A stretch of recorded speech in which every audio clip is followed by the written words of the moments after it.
বন্ধুরা, শীতের সকালে ১০ মিনিটে তৈরি করে নাও দারুণ সুস্বাদু এই জলখাবারটি। এই জলখাবারটি বাচ্চাদের টিফিনেও দিতে পারবে, বড়রাও খেতে পারবে এবং খুবই সুস্বাদু, খুব হেলদি একটা ব্রেকফাস্ট রেসিপি, যেটা করতে খুবই কম সময় লাগে এবং খেতে দুর্দান্ত লাগে।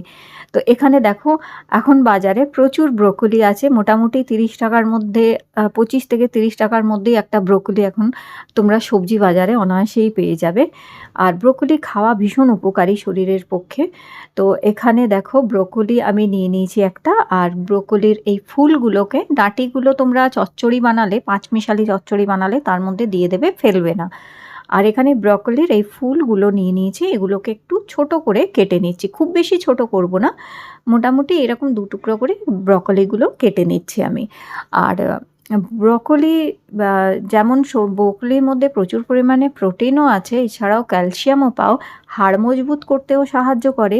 ব্রোকলি ওজন কমায়, ভুঁড়ি কমাতে সাহায্য করে, প্রচুর পরিমাণে ফাইবার আছে এবং এছাড়াও যেমন কি প্রোটিন আছে, শরীরকে মজবুত করে, শরীরের শক্তি যোগাতেও সাহায্য করে ব্রোকলি। ব্রোকলির মধ্যে অ্যান্টিঅক্সিডেন্ট আছে, আর যেটা খুব উপকারী হচ্ছে আমাদের শরীরে নানান রকম সমস্যা থেকেও মুক্তি দেওয়ায় এই ব্রোকলি। তো দেখো, ব্রোকলি ছোট ছোট করে কেটে নিয়েছি। আর এবার একটু কিছুক্ষণ জলে ভিজিয়ে রেখে দেবে। এই ২-৩ মিনিট জলে একটু ভিজিয়ে রাখবে। জলে ভিজিয়ে রাখার পরে এগুলোকে জল থেকে তুলে নেবে এইভাবে। তাহলে এটা ভালো মতন পরিষ্কার হয়ে গেল। এবার এই ব্রোকলিগুলো একটু হালকা করে ভাপাবো। ভাপানোর জন্য আমি এখানে আজকে ব্যবহার করছি, দেখো, এই আগারো এগ বয়লার এগ পোচারটা। এটার মধ্যে ডিম সেদ্ধ করা যায়, একসাথে ৮টা ডিম সেদ্ধ করা যায়, প্লাস এর মধ্যে ডিমের পোচও করা যায়, আবার সবজিও সেদ্ধ করতে পারবে এর মধ্যে। তো দেখো, এই যে এই এইটার মধ্যে আমি জল দিয়ে দিচ্ছি। আর এখানে একটা লেবেল দেয়া আছে, সেই লেবেলটা অবধি জল দিতে হয়। সেই লেবেলটার অবধি কম আর বেশি জল দিলে তবে যেটা হচ্ছে এগ পোচ করবে কি হার্ড বয়েল করবে তার উপর ডিপেন্ড করে। তো মোটামুটি আমি এখানে এটা যত ৩ থেকে ৪ মিনিট ব্রোকলিটা একটুখানি ভাপানো হবে সেই মতন আমি জল দিয়ে দিয়েছি। দিয়ে এই যে পোচিং ট্রেটা আছে তার মধ্যে ব্রোকলিগুলো রেখে জাস্ট ঢাকা দিয়ে, আর এবার এটাকে আমি অন করে দিলাম। তো এটা অটোমেটিক্যালি যেটা হচ্ছে ভাপানো হয়ে গেলে অফ হয়ে যাবে। আর এখানে দেখো, আমি ৩টে মাঝারি সাইজের টমেটো নিয়েছি। এখন বাজারে খুব সুন্দর লাল লাল সুন্দর টমেটোও পাওয়া যাচ্ছে। টমেটো খাওয়া ভীষণ উপকারী। প্রথমত টমেটো ক্যান্সার রোধ করে, দ্বিতীয়ত টমেটো স্কিনের জন্য ভীষণ উপকারী হচ্ছে এবং প্রচুর ভিটামিন সি আছে, ফাইবার আছে, অ্যান্টিঅক্সিডেন্ট আছে। তো এই টমেটো আর ব্রোকলির কম্বিনেশন কিন্তু দুর্দান্ত হচ্ছে, হেলথের পক্ষে ভীষণ ভীষণ উপকারী হচ্ছে কিন্তু। তো এখানে আমি ৩টে মাঝারি সাইজের টমেটো এরকম ৪ টুকরো করে কেটে নিয়েছি। এবার টমেটোর এই বীজগুলো আমি ফেলে দেবো। টমেটোর বীজ মোটেও উপকারী না খাওয়া, তাই চেষ্টা করো টমেটোর বীজগুলো ফেলে দেওয়ার। আচ্ছা, এবার দেখো, এখানে আমি নিয়ে নিয়েছি দিশানোর এই ফিউসলি পাস্তাটা। দিশানোর এই পাস্তাটা দুরুম হুইট সেমোলিনা দিয়ে তৈরি। এর মধ্যে কোলেস্ট্রল নেই, এর মধ্যে কোনো রকমের ট্রান্স ফ্যাট নেই, এছাড়াও কোনো অ্যাডেড কালার, কোনো অ্যাডেড প্রিজারভেটিভ, এই সমস্ত কিছু কিন্তু এর মধ্যে নেই। তাই এটা টোটালি ন্যাচারাল, খুবই ভালো একটা পাস্তা হচ্ছে।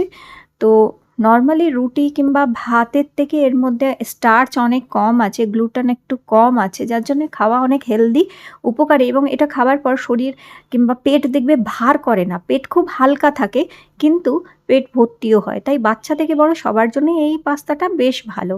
তো একটু নুন, গরম জল বসিয়ে দিয়েছিলাম, ২-৩ কাপ মতন গরম জল বসিয়ে তার মধ্যে একটু নুন দিয়েছি, দিয়ে আমি 2 কাপ এই দিশানোর পাস্তাটা দিয়ে দিয়েছি। তো মোটামুটি এটা ৫-৭ মিনিটের মধ্যে সুন্দরভাবে সেদ্ধ হয়ে গেছে, নিশ্চয়ই দেখতে পাচ্ছ। আর জলটা কত ক্লিয়ার আছে তাতে বুঝতে পারছো এর মধ্যে স্টার্চের পরিমাণ একদমই কম, না বললেই চলে। এদিকে দেখো, পাস্তা সেদ্ধ করতে করতে এদিকে ব্রকলিগুলো সেদ্ধ হয়ে গেছে আর নিজে থেকেই অফ হয়ে গেছে, এটা দেখতেই পাচ্ছ। তো এটা সেদ্ধ হয়ে গেলে বোঝাই যায়, অটোমেটিক্যালি এটা অফ হয়ে যায়। খুব সুন্দর ব্রকলি কিন্তু এখানে ভাপানো হয়ে গেছে আমার। তাই এটা করতে খুব কম সময় লাগে, খুব বেশি সময় লাগে না। এবার সামান্য একটুখানি সাদা তেল দিচ্ছি আর সামান্য একটু বাটার দিচ্ছি। বাটারটা পুরোপুরি অপশনাল, চাইলে তোমরা এটা পুরোপুরি অলিভ অয়েলেও করতে পারো। আর বাটারটা না দিতে চাও, বাটার দেওয়া মানে একটু টেস্টটা এনহ্যান্স করার জন্য। আর এবার ১ চামচ আমি এখানে কুচানো রসুন দিয়ে দিলাম। কুচনো রসুন দিয়ে একটুখানি হালকা করে রসুনটা যখন ব্রাউন হয়ে যাবে তখনই ব্রোকলিগুলো দিয়ে দেবে এর মধ্যে। ব্রোকলিগুলো দিয়ে একটু নাড়িয়ে চাড়িয়ে নিয়ে এরপরে আমি টমেটোগুলো দিয়ে দিচ্ছি এখানে। এবার এই টমেটো আর ব্রোকলিটাকে আমরা নাড়িয়ে চাড়িয়ে নেব। আর এবার আমি একটু স্বাদ মতন নুন দিয়ে দিচ্ছি অল্প। তো এটা হাই ফ্লেমেই করে নেবে, কারণ টমেটো জল ছাড়তে আরম্ভ করে দেয় নুন দেওয়ার পরেই, তাই একটু ফ্লেমটা হাই রাখবে। এখন কিন্তু আর বেশি রান্না করার ব্যাপার নেই, জাস্ট এগুলোকে একসাথে মিক্স করব আমরা। তো হাই ফ্লেমই রাখবে, হাই ফ্লেমে এগুলোকে একটু নাড়িয়ে চাড়িয়ে মিশিয়ে নিচ্ছি। আর এবার আমি এখানে দিচ্ছি একটু চিলি ফ্লেক্স। তোমরা এখানে গোলমরিচের গুঁড়োও দিতে পারো, আর চিলি ফ্লেক্স থাকলে চিলি ফ্লেক্সও এখানে দিয়ে দিতে পারো। আর একটু ধনে পাতা কুচি দিয়ে দিচ্ছি। তোমরা চাইলে এখানে পার্সলে কুচিও দিতে পারো, কিংবা বেসিল লিভস, এগুলো সব এখন শীতের বাজারে প্রচুর পাওয়া যায়। তো আমি ধনেপাতা কুচি এখানে একটু দিয়ে দিয়েছি। বাস এবার ভালো করে এটাকে মিক্স করে গরম গরম এটাকে এইভাবেই সার্ভ করো। এটা দুর্দান্ত খেতে লাগে। দেখো, কোনো রকমের আর্টিফিশিয়াল কোনো চিজ বলো কিংবা কোনো সস কোনো কিচ্ছু দিইনি, জাস্ট সিম্পলি ঘরে থাকা জিনিসগুলো দিয়ে এইভাবে তৈরি করে খেয়ে দেখো, অসম্ভব টেস্টি হয় খেতে। গরম গরম এই শীতের সময় দুর্দান্ত লাগে এটা খেতে। বাচ্চা বড় সবারই ভালো লাগবে, অবশ্যই ট্রাই করো। খুবই হেলদি একটা রেসিপি। তো আজকের এই রেসিপিটি ভালো লেগে থাকলে লাইক দিও, চ্যানেলটি সাবস্ক্রাইব করে রেখো। আবার দেখা হবে তোমাদের সাথে নতুন একটি রেসিপি নিয়ে।